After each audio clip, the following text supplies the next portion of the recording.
Hey guys, it's me, and we're gonna talk about QuadrigaCX once again. That exchange, yes, the one that have lost nearly $200 million worth of Bitcoin, Ethereum, and other cryptocurrency, and hopefully eventually people will get their money back. But the chances are looking very slim because recently we discovered that the cold wallets are empty, all the wallets are empty, the founder is dead, and now we are discovering that the co-founder has been playing with people's money, and maybe this is where it all began, and this is why we are here right now.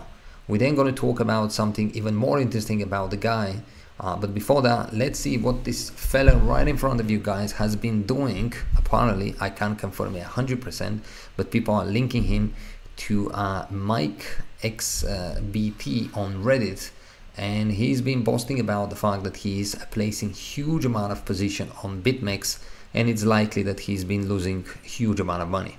So a co-founder of QuadrigaCX appeared to be linked to Reddit user MikeXBT. Michael Patron's connection to MikeXBT appear on certain posts.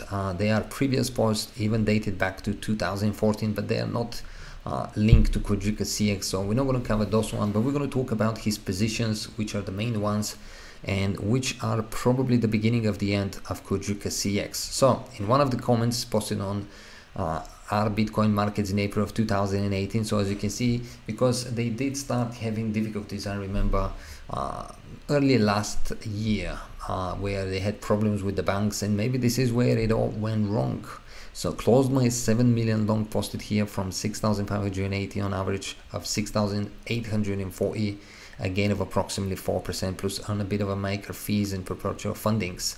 Now what's interesting is that the guy was just playing with people's funds, and he's boasting about it because, let's be honest, if you do have a hedge fund manager or someone that is truly dealing with such amount of positions, he wouldn't be really posting on Reddit.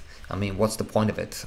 First, you can, in many cases, people wouldn't even believe you, the position you are talking about. Some would say it's just a third, or it's just a former, or someone is just lying, whatever. But this guy, if that is truly him, was just posting about it because he wasn't truly playing with his money, so he didn't really care.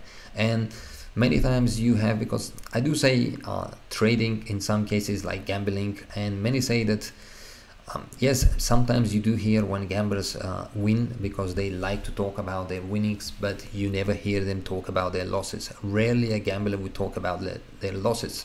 I've also learned something at a very early stage of my life, is that if you do leave an open jar of honey next to a bear, the bear is likely that it's going to eat out of that honey.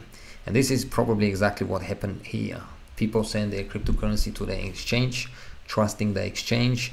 The guy probably had itchy hands and eventually started to put his hands in the cookie jar or in the honey jar. So in September of 2018, MikeXBT once again posted about 8 million position, 1x leverage, soft stops at 5%. I allowed a part of my hedge short to expire during the September settlement on MEX, planning to reopen in 500k chunks as the price increases. So you can see he's been allowing even some of them to expire and whatnot. So he's definitely been losing, and I'm assuming that he actually lost so much money because we've discovered that cold wallets are empty, and they've been empty for months. MikeXBT didn't take long position exclusively though. He also took plenty of short positions, such as this one from April of 2018. This will, by the way, you can find it down below in the description, so you can check out for yourself. And all the posts added 1 million to my 2 million short at 8,722, current position 3 million at 8,895. I'm still expecting substantial downward movement, but will consider this trade lost if we break the 9,400 rate with conviction. So as you can see, he is in a $3 million position and he would consider to lose it. Now, can you imagine actually doing this with your own money and talking so freely about losing it, and that, and in a way don't even care about it? I mean, I read about people losing $1,000, $5,000, $10,000, $500, and they say more about it, and you know, they feel gobsmacked. And this guy is talking about millions, and he's considering just, you know, letting it go. So it's clear, if this is truly him, and this is not just made up some posts, the guy was just playing with people's money. That's why he didn't care that he's gonna end up losing them. So that's that with the playing with the money. And maybe this is where it all went wrong, and the CEO eventually died for some reason. Now we don't know if the CEO either died, because as we can see, I wouldn't be surprised if the CEO was also a part of it.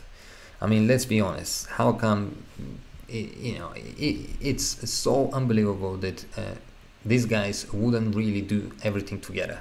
You have those wallets, obviously you check in those wallets, and I'm assuming these people never had obviously that amount of money in their life, just like many of us, and all of a sudden they're in control of millions and millions of dollars. They don't know what to do, they're sitting on them. Obviously people are doing their thing on their exchange, but they just feel like, okay, that's our chance to become insanely rich, and let's do it, thanks to Bitmex.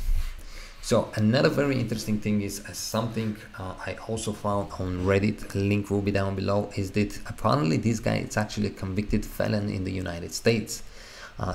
This guy has investigated MicroPatreon last year, but apparently no one paid attention. It makes you wonder. It is time to actually for us to pay more attention who is starting those exchanges, who you trusting to give your money, because if this guy is truly a convicted felon, well, we know that, we know the story, we already talked about it. So MicroPatreon is arrested and convicted in California under the name of Omar the Nani. It's interesting that these people just keep changing their names. It's so easy to do it, and they just do it, and all of a sudden he's a Michael, and he's in control of millions of dollars as a member of Shadow Crew, an organization trafficking stolen credit and identity information, primarily using e-gold. Omar Dani used the alias voleur, French for thief, during his time with Shadow Crew. This is one of the primary connection threads between Omar Dani and his later alias as Patreon owner of VFS and networks. So as you can see, he's just been creating aliases, doing his thing, and probably on most of those things just swindling money out of investors.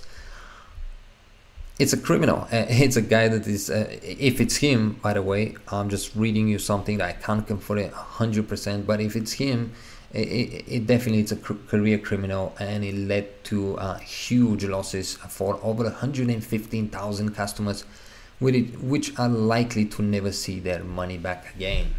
Well, that's it from me, guys. Hope you enjoyed this quick video. Unfortunately, this QuadrigaCX, it's obvious by now, it's a shambles. It has been for over probably a year.